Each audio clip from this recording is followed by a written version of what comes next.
साथियों, मित्रों, दोस्तों, आप सभी को नमस्कार। कोटा ऑनलाइन क्लासेज में आप अच्छे से पढ़ रहे होंगे। साथियों, आज हम बात करेंगे यहाँ पर 33 नंबर के वीडियो की।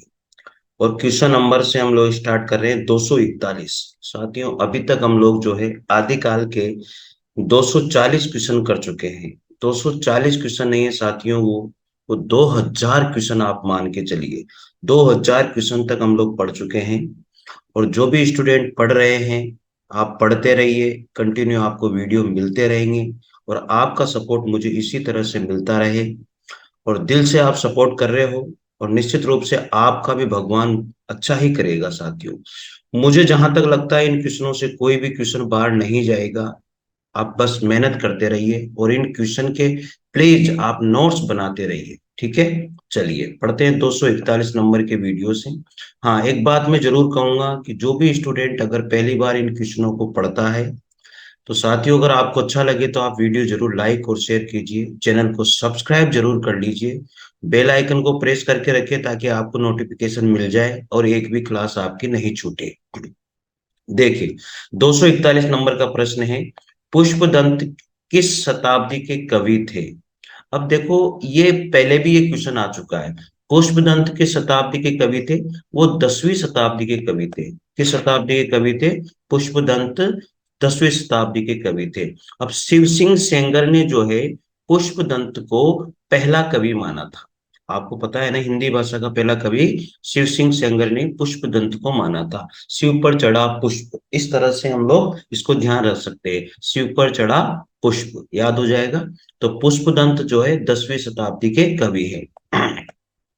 पुष्पदंत या आविर्भाव 972 ईस्वी यानी कि 10वीं शताब्दी में हुआ। पुष्पदंत का जो आविर्भाव हुआ वो 972 या 10वीं शताब्दी में हुआ। पुष्पदंत जो है अपभ्रंश के महाकवि हैं। देखो, ये तो पता है इसे कि अपभ्रंश के कवि हैं, लेकिन अपभ्रंश के महाकवि माने जाते हैं। आप सबको पता है पुष्पदंत को क्या कहा जाता है? हिंदी भाषा का बहुभूति कहा जाता है। क्या कहा जाता है? बहुभूति कहा जाता है। किसको? पुष्पदंत को। शिव सिंह सेंगर जो है पुष्य या पुंड को या पुष्पदंत को जो है भाका की जड़ कहा। क्या कहा इन्होंने? भाका की जड़। साथियों, ये पॉइंट आपको कहीं नहीं मिलेगा। भाका की जड़, शिव सिंह सेंगर ने इन्हें क्या कहा? भाका की जड़।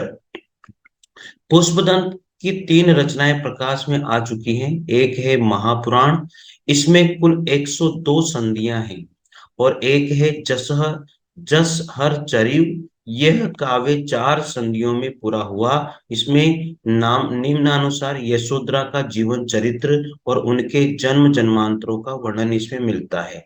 एक है अरण्य कुमार चरिव, इस काव्य में 9 संधियां हैं साथियों। साथियों, आप याद रखिए, ये पुष्पदंत का पूरा इतिहास आप लोगों के सामने मैंने रख दिया है इन इस एक क्वेश्चन के माध्यम से।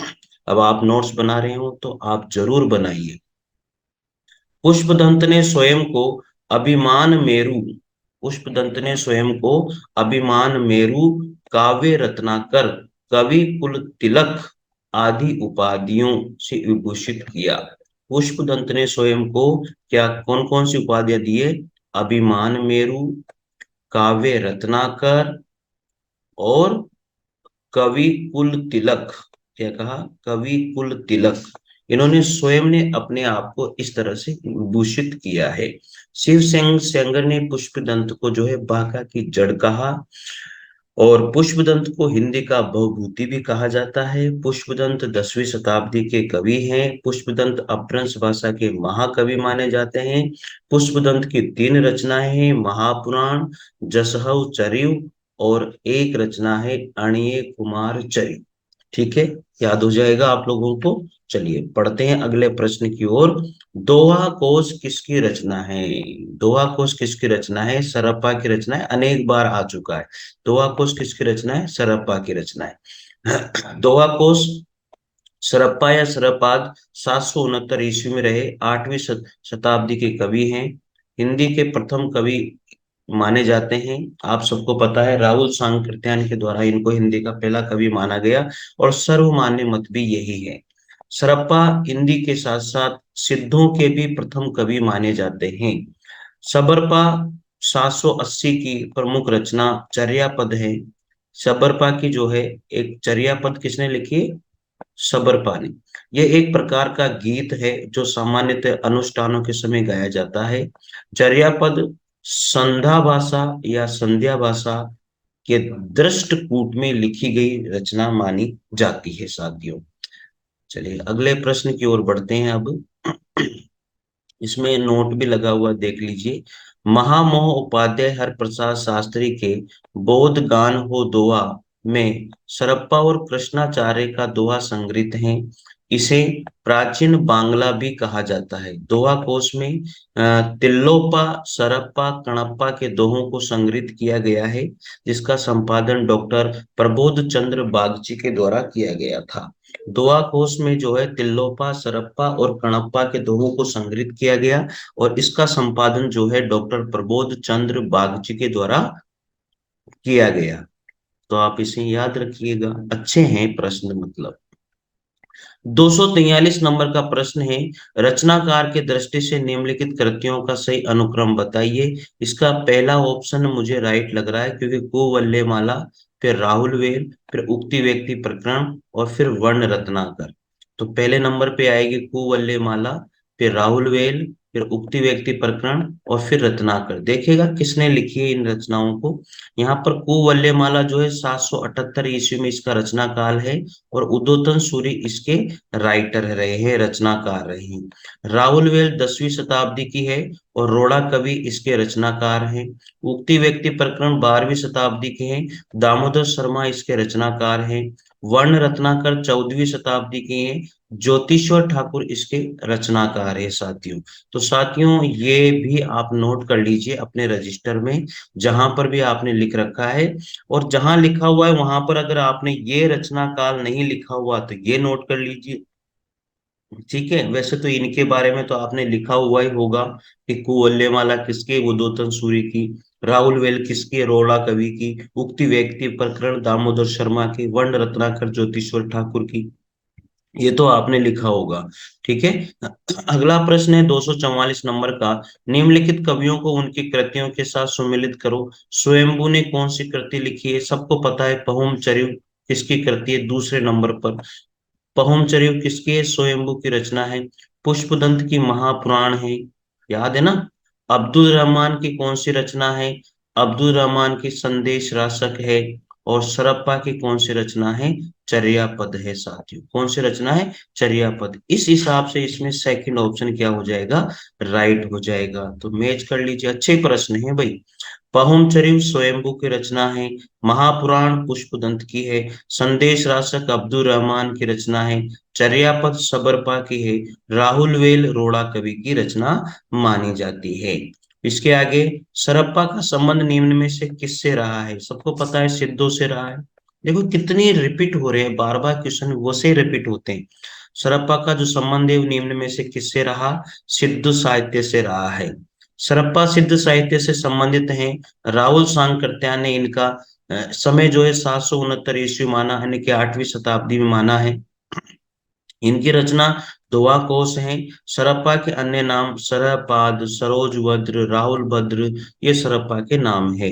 अपभ्रंश का जो मुख्य छंद है साथियों, अपभ्रंश का मुख्य छंद कौन सा है? दोहा है। दोहा कोश, दोहा कोश। तो अपभ्रंश का मुख्य छंद भी कौन सा है? दोहा। तो दोहा कोश सरप्पा की रचना है, और दोहा कोश अपभ्रंश में लिखी गई है। तो अपभ्रंश के कवि हैं, तो अपभ्रंश का मुख्य छंद भी दोहा ही रहेगा। इस तरह से आप याद कर लीजिए। अपभ्रंश का मुख्य छंद दोहा, पजटिका, अरिल, कड़वक, तोमर, तो त्रोटक, ये सब क्या है? लेकिन यहाँ पर ऐसा नहीं दिया हुआ है ना, ये दिया हुआ है बस दोहा। बाकी याद रखिएगा, अपभ्रंश के मुख्य छंद है दोहा, पज्जटिका, अरिल, कड़वक, तोमर और त्रोटक। ये याद रखिएगा, अब 6 छंद है जो अपभ्रंश के हैं। दोहा को अपभ्रंश में दूहा भी कहा जाता है।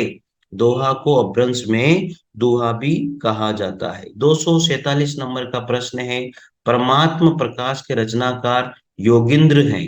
परमात्म प्रकाश के रचनाकार कौन है? योगिंद्र या जोहिंदू, याद रखिएगा। परमात्म प्रकाश जोइंदू की रचना या योगेंद्र की रचना है? जोइंदू या योगेंद्र की रचनाओं को अपभ्रंश में दोहा काव्य परंपरा का आरंभ माना जाता है।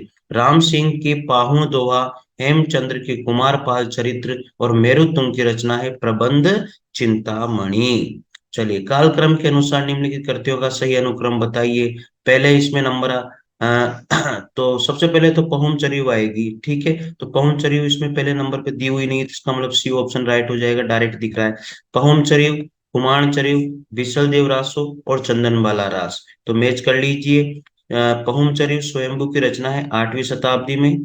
कुमार रासो दलपत विजय की रचना है 9वीं शताब्दी में। और विसल देव रासो नरपति नाल की रचना है 1155 12वीं शताब्दी में। और चंदन बाला रास आसगु कवि की रचना है 1200 ईस्वी के लगभग की रचना मानी जाती है। 249 नंबर का प्रश्न है, सबरस के रचनाकार कौन है? तो सबरस के जो रचनाकार है मुल्ला वजह, कुली कुतुबुस्सहा, ईसा अल्लाह खां, सैयद हुसैन अली खां। नहीं, तो इसमें सबरस के रचनाकार है मुल्ला वजह। साथियों, मैंने भी पहली बार ही पढ़ी है, देखो ये रचना। तो सबरस के रचनाकार है मुल्ला वजह। सबरस 1635 ईस्वी में दक्षिणी गद्य के प्रसिद्ध कवि मुल्ला वजह की कृति है। इसे उर्दू साहित्य की प्रथम गद्य रचना माना जाता है। ये यहाँ से क्वेश्चन इंपॉर्टेंट बन जाता है, इसलिए दिया गया है। उर्दू साहित्य की प्रथम गद्य रचना माना जाता है सबरस को, और लिखी है मुल्ला वजह के द्वारा, और दक्षिणी गद्य के प्रसिद्ध कवि ये रहे हैं साथियों। 250 नंबर का प्रश्न है, हठयोग का प्रभाव निम्नलिखित कवियों में से किस पर पड़ा है? हठयोग का प्रभाव निम्नलिखित कवियों में से किस पर पड़ा? तो सबको पता है ये तो हठयोग से संबंधित है नहीं, गोरखनाथ ही हठयोग से संबंधित यहाँ पर नजर आते हैं। तो नाथ पंथ का मूल जो है बौद्धों की वज्रयान शाखा है। बौद्ध सिद्धों में उत्पन्न विकार के विरोध स्वरूप गोरखनाथ ने पतंजलि के उच्च लक्ष्य ईश्वर प्राप्ति को लेकर हठयोग का प्रवर्तन किया, तथा षट चक्रों वाला योग मार्ग चलाया और नाथ पथ पंथ की स्थापना की। इसका प्रचार प्रसार राजपूताना तथा पंजाब में हुआ है। साथियों, एक प्रश्न है 251 नंबर का, कुवल्यमाला कथा के रचनाकार कौन है? कुवल्यमाला कथा के रचनाकार कौन है साथियों? 251 नंबर का प्रश्न है। इस प्रश्न का आंसर आप कमेंट बॉक्स में दीजिए साथियों, देखते हैं कितने स्टूडेंट को आता है। कुवल्यमाला कथा के रचनाकार कौन है? बहुत सिंपल सा प्रश्न है, 251 नंबर का प्रश्न। आप इसका आंसर कमेंट बॉक्स में करके दीजिए साथियों। तो साथियों, ये वीडियो कैसा लगा जरूर बताइए। पहली बार अगर आप वीडियो को देखते हैं तो निश्चित रूप से चैनल को सब्सक्राइब कीजिए, लाइक कीजिए और शेयर कीजिए। साथियों, मिलते हैं अगले वीडियो के साथ। मित्रों, आप अपना भी ध्यान रखिए और इन क्वेश्चनों से आप नोट्स बनाते रहिए मित्रों। चलिए, मिलते हैं अगले वीडियो पर। थैंक यू, धन्यवाद आप सभी को।